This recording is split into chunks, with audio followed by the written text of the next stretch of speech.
Cookery சேனலை பார்த்து யார் வேணாலும் சமையல் பண்ணலாம். ஆனா சுவையான சமையல் பண்றது எப்படி?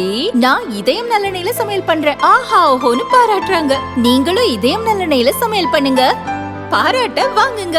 தினம் தோறும் வாங்குவே இதயம் இதயம். அமெரிக்க அரசின் 50% வரி விதிப்பால் கடும் பாதிப்புக்குள்ளான திருப்பூர் உள்ளிட்ட தமிழகத்தின் தொழில் நகரங்களை சீரழிக்கிற மதவாத இனவாத மக்கள் விரோத ஒன்றிய பிஜேபி அரசை கண்டித்து நடைபெறுகிற இந்த ஆர்ப்பாட்டத்தினுடைய தலைவர் திராவிட முன்னேற்ற கழகத்தினுடைய முன்னாள் அமைச்சரும் இணை பொதுச் செயலாளருமான எனது அருமை நண்பர் ராஜா அவர்களே, இந்த மாபெரும் கண்டன ஆர்ப்பாட்டத்தை ஒருங்கிணைத்துக் கொண்டிருக்கிற முன்னாள் தமிழ்நாடு அமைச்சர், இந்த மண்டலத்தின் பொறுப்பாளர் நண்பர் செந்தில் பாலாஜி அவர்களே, காலக்குறைவின் காரணமாக நம்முடைய இந்தியா கூட்டணியுடைய முன்னணி தலைவர்களே, இந்தியா கூட்டணி நிர்வாகிகளே, பெருமைக்குரிய சகோதர சகோதரிகளே, அனைவருக்கும் தமிழ்நாடு காங்கிரஸ் சார்பில் எனது அன்பினையும் வணக்கத்தையும் முதலிலே தெரிவித்துக் கொள்ள விரும்புகிறேன்.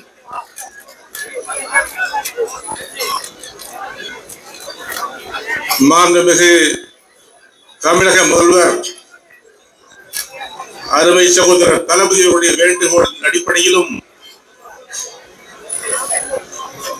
தமிழ் திருநாட்டுடைய உரிமைகளை மீட்டெடுக்க வேண்டிய கடமையிலும் இருக்கிற இந்தியா கூட்டணியின் சார்பில் இந்த மாபெரும் கண்டன ஆர்ப்பாட்டத்தை இங்கே நிகழ்த்தி கொண்டிருக்கிறோம். எனக்கு முன்னாலே கருத்துரையாற்றி அமர்ந்திருக்கின்ற பல்வேறு கட்சி தலைவர்களும் நண்பர்களும் இந்த கண்டன ஆர்ப்பாட்டத்தினுடைய நிலைப்பாடுகளை மிக தெளிவாக இங்கே வலியுறுத்தி சென்றிருக்கிறார்கள். இந்த கண்டன ஆர்ப்பாட்டம் நிகழ வேண்டிய காரணம், இந்தியாவில் கடந்த 11 ஆண்டுகளில் இந்த நாட்டுடைய தலைமை பொறுப்பை ஏற்றிருக்கிற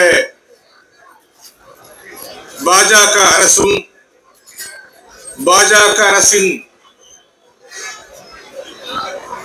பிரதமரும் மாண்புமிகு மோடி அவர்களுடைய தவறான புரிதல், தவறான சர்வதேச கொள்கைகள்,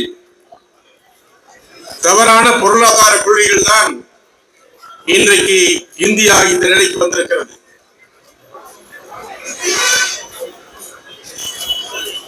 நண்பர் ராஜா உள்ளிட்ட நம்முடைய மத்திய அரசில் அங்கம் பெற்றிருந்த அமைச்சர் பெருமக்கள் ஏற்கனவே இந்தியா கூட்டணியின் தலைமையில் ஆட்சியில் இருந்த காங்கிரஸ் தலைமையின் ஆட்சி கடந்த காலங்களில் இந்தியாவை வழிநடத்திய விதங்களை நாம் மறந்திருக்க முடியாது, மறக்கவும் கூடாது.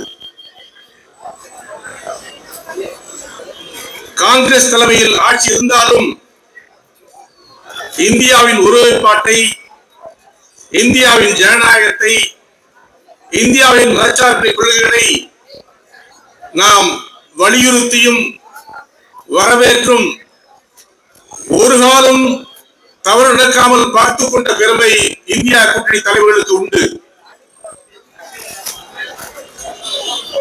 10 ஆண்டுகள் மத்தியிலே காங்கிரஸ் தலைமையிலான கூட்டணி அரசு அங்கே நடைபெற்றது. நாம்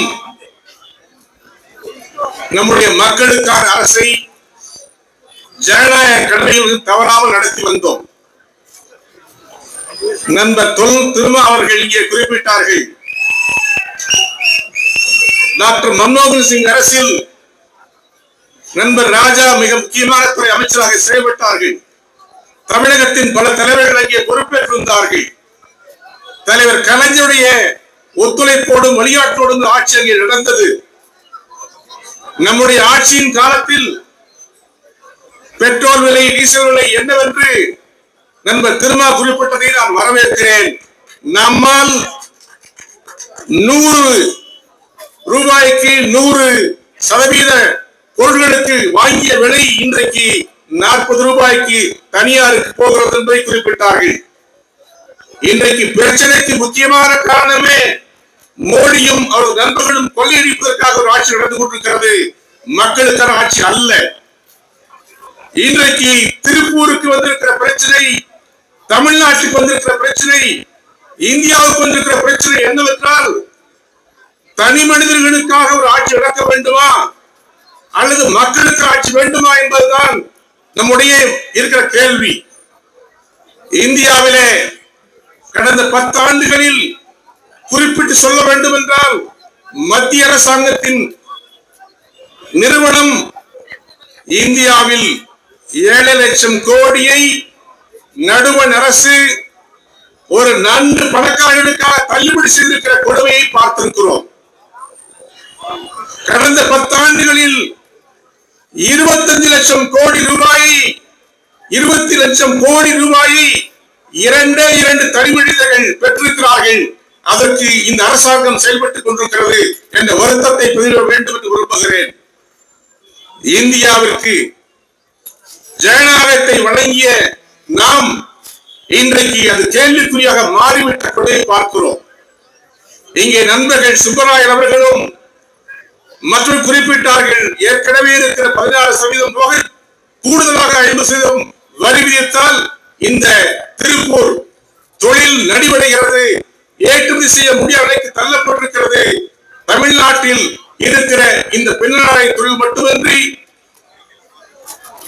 இங்க இருக்கிற இறால் தொழில் மட்டுமின்றி, தோல் தொழில் மட்டுமின்றி, இந்தியாவுடைய பொருளாதாரத்திற்கு சவால் கேள்விக்குறியாக மாறுகிற கொடுமை இன்றைக்கு நாம் சந்தித்துக் கொண்டிருக்கிறோம். இந்த பொருளாதார தாழ்வால் விளைவால் கோடிக்கணக்கான தொழிலாளர்கள் வேலை இழப்பை ஏற்க வேண்டிய ஒரு கொடுமை இன்றைக்கு நடந்து கொண்டிருக்கிறது. இவற்றையெல்லாம் கண்டுகொள்ளாத மத்திய அரசு, பிஜேபி அரசு கண்டித்து நம்முடைய மாண்புமிகு முதல்வர் அவர்கள் ஒரு 20 நாட்களுக்கு முன்னாலேயே ஒரு கடிதத்தை எழுதியிருக்கிறார்கள். அந்த கடிதத்தில் மத்திய அரசு என்னென்ன செய்ய வேண்டும் என்று கோரிக்கை வைத்திருக்கிறார்கள். இங்கே இந்த மக்களுக்கு ஏற்படுகிற துன்பத்திற்கு மீட்பதற்கு வழிகளை அதை சொல்லியிருக்கிறார்கள். நல்ல அரசு என்பது இதைத்தான் சொல்ல முடியும். ஒரு மாநில முதல்வர் எடுக்கிற முடிவுகள், எதிர்பார்க்கிற எண்ணங்கள் ஒரு மத்திய அரசுக்கு, மத்திய ஆளும் அரசுக்கு வரவில்லை என்ற வருத்தத்தான் இன்றைக்கு முன்னே இருக்கிற பிரச்சனை. இன்றைக்கு தமிழக முதல்வர் எழுதிய கடிதத்திற்கு பதில் வந்திருக்குமானால், நடவடிக்கை எடுத்திருக்குமானால், இன்றைக்கு நம்முடைய உற்பத்தி நடைபெற்றிருக்காது. நம்முடைய நிறுவனங்கள் இன்றைக்கு நிற்பதற்கான காரணங்களுக்கு ஆளாகாது. மாறாக இங்கே தொழில் வளர்ச்சி தொடர்ந்து இயங்கும். அதற்கான வாய்ப்புகளை மத்திய அரசு தான் செய்ய முடியும். மத்திய அரசுடைய கடமை அதுவாக இருக்க முடியும். மோடி அவர்கள் இணக்கமான சூழ்நிலையில் சரியான பார்வை இல்லாத காரணத்தால் ஒரு பக்கம் ட்ரம்ப் என்றும் மறுபக்கம் வேறு என்று அமைந்து கொண்டிருக்கிற அவருக்கு இன்றைக்கு திக்கு தெரியாத காட்டில் தேய்த்துக் கொண்டு நிலைக்கு வந்து விட்டார். அதற்கு ஒரே வழி, நம்முடைய மாநில முதல்வர்கள் தெரிவித்திருக்கிற கருத்துக்களை உடனடியாக ஏற்க வேண்டும். இங்கே நடக்கிற இந்த தொழில் மீண்டும் தொடர்ந்து நடப்பதற்கு ஆன வழிகளிலே அவர்களுக்கு மானியம் வழங்க வேண்டும். மீண்டும் வர வேண்டும். இங்கே இருக்கிற தொழிலாளர்கள் முன்னேற்றத்திற்காக மறு கட்டமைப்புகளை உடனே அறிவிக்க வேண்டும் என்ற நிலைப்பாட்டில் மத்திய அரசு வர வேண்டும் என்று தமிழ்நாடு காங்கிரஸ் சார்பில் நான் கோரிக்கை வைத்து விரும்புகிறேன். இங்கே ஒன்றை மிக தெளிவாக நாம் புரிந்து கொள்ள வேண்டும். இந்தியா இன்றைக்கு அழிந்து கொண்டிருக்கிறது. அழிவின் விளிம்புக்கு வந்தே விட்டது. அதற்கு காரணம் மத்திய அரசின் சமூக பொருளாதார கொள்கைகள் வீழ்ந்துவிட்ட காரணத்தால், சரியான பார்வை இல்லாத காரணத்தால் அது நடந்து கொண்டிருக்கிறது. ஆகவே மத்திய அரசை வழிநடத்துகிற மோடி மாற வேண்டும்.